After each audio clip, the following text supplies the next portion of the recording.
Today we're going to be looking at 3 different statues of Naruto, with one taken straight out of the anime, another creating the ultimate Rasenshuriken, and the last slightly uncomfortable to own. But before we do, how cool is this? Someone actually made a Lego style diorama of Mount Myoboku. We have Sage Mode Naruto in the center, we have some plants, some toads, and also some mushrooms on the right. On the left is the training area where those spikes came out of the ground, and in the back we have the Toadstone statue with the waterfall. Now why am I showing this off? Because I bought 2, one to give away to a lucky subscriber. All you need to do is just comment on the video, and again, be subscribed to the channel, and I'll pick a winner in a few weeks to come. Kicking it off, we have the main statue for today, which is made by Ventus Studio and comes in a scale of 1/7. On the bottom of the base, we have the Asura Path being featured, as well as a bunch of rock, debris, rubble. We have those, I think it's called like row bars, or the metal bars popping out everywhere. Some wood too. Just a crazy amount of details baked into this base. Really heavy to hold up to the camera, so we'll zoom into some of these sections so you can see the details.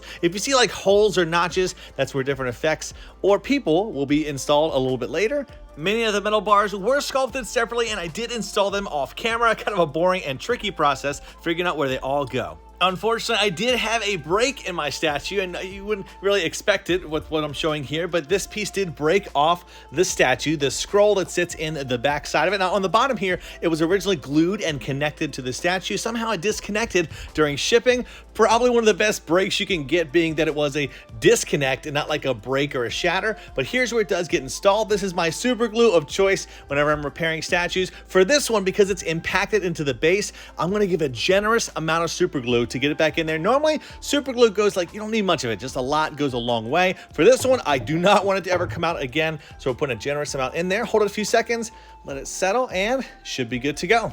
If you recall, the Asura Path of Pain was the first to get obliterated in this battle, so he was more machine than man, so we have some of them body parts that are installed around the bottom of the base. We also have Ma, or Shima, who's going to go right back here as well.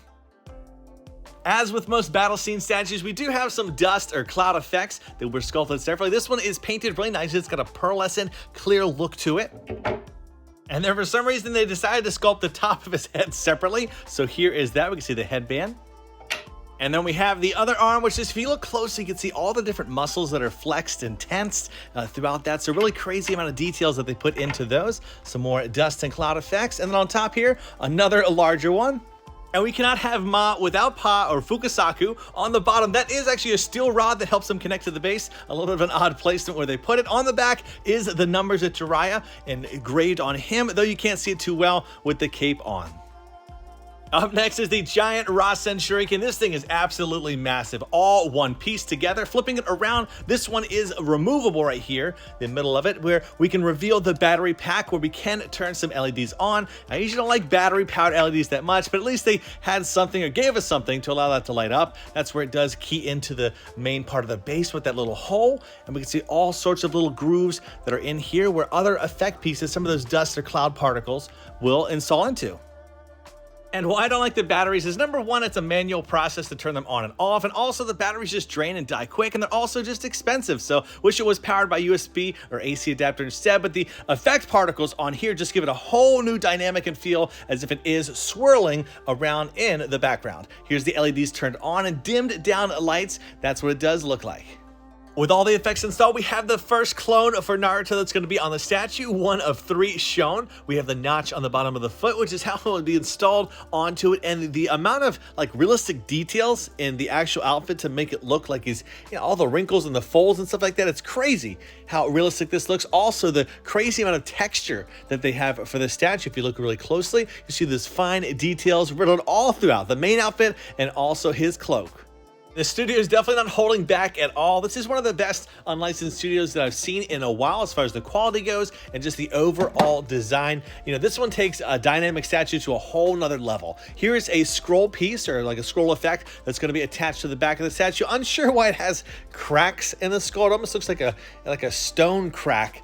But this should be made of paper technically. But anyway, that's some strange details they added onto there. Here's the first head sculpt for Naruto. Absolute perfection. I have nothing to say about this head sculpt. It's incredible. All 3 are going to have different emotions and looks and feels to them. So this is the first one. And if you look at the back, his hand is directed towards the GIANT Rasenshuriken, as if he's helping to form that. So we have the first clone we just saw. This is what I'm going to be considering the second clone. A little bit of a different position overall. These are a little tough to push in, but once they are in, they're super solid and stuck in there. Here's the second head, probably one of my favorite head sculpts with the gritting teeth as compared to the first one, which was more of like an open mouth look to it. And then on the front of the statue is going to be what I would consider, the main Naruto.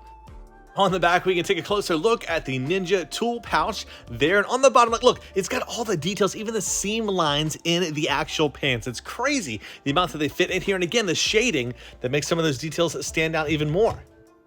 With them all installed, you can see what I'm talking about with the hands being directed towards the Rasenshuriken, forming it all together. My favorite head still being the gritting teeth. The main head for the middle Naruto is just a straight face, serious, which is fitting for this moment. But still, we have one more effect piece we do have to install here that goes on the backside, just a piece of wood with a random cloud or dust effect. And also two more effects in the front that couldn't be installed until we got that last Naruto into place. One of the coolest things that Ventus Studio has done is create some options or additional accent statues to go along with the main one. These were purchased separately, they did cost extra. This is like a basic Rocky base. And here's the statue I never thought I'd own, a shirtless Naruto statue. This is how we saw him during the initial training periods at the mountain. And on the bottom, you can see how the leg cross position looks. There is a piece of felt on that rocky base so it doesn't scratch the bottom. Hand positions look amazing. Head sculpt is great. So strange seeing him with the headband off. Not something we see often in the series. They did give it another option with a secondary head sculpt. If we pop this first one off, we'll also see that they included the first Hokage's necklace that was given to him by Tsunade early on in the series. So awesome detail that slides right on there. And the secondary head sculpt is going to be him with his eyes shut. Very fitting, more fitting than the first to me. So looks great. Definitely my preferred head sculpt overall. The first was cool enough, but the second is going to be a more scene-accurate accent piece they created with about double the size of a base as the one we saw before. Pretty huge. And it comes with a scroll that's going to be unraveled with that seal on the bottom. If I remember right, that's going to be the seal that allows Naruto to reverse summon one of the clones from the mountain back to the battlefield so he can absorb that Sage Chakra. We have the felt all over the bottom so it doesn't scrape against the stone base. And as you may have guessed, we have the second accent piece, which is the same thing as before, just this one is during the battle versus Pain, his reserve Sage Chakra clones. And then we have the first one, which is of course in training, same knuckle position together. The head sculpts only come with this one with the eyes shut. Here's what it looks like close up. Extremely fitting, honestly, for this one, so I don't think they need a secondary option with the eyes open or anything.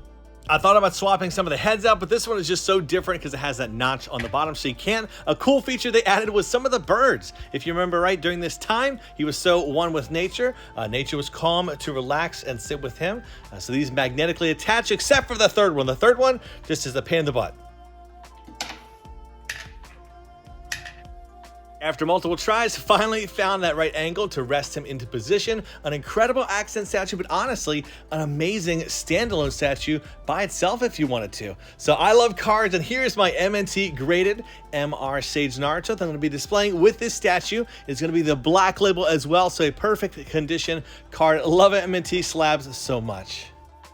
And here's another look at that Lego diorama. Look forward to reading your comments and responding to them, as well as selecting a winner in a few weeks. I hope you enjoyed today's video. I'll see you in the next, and as always, do what you love and love what you do. Bam out!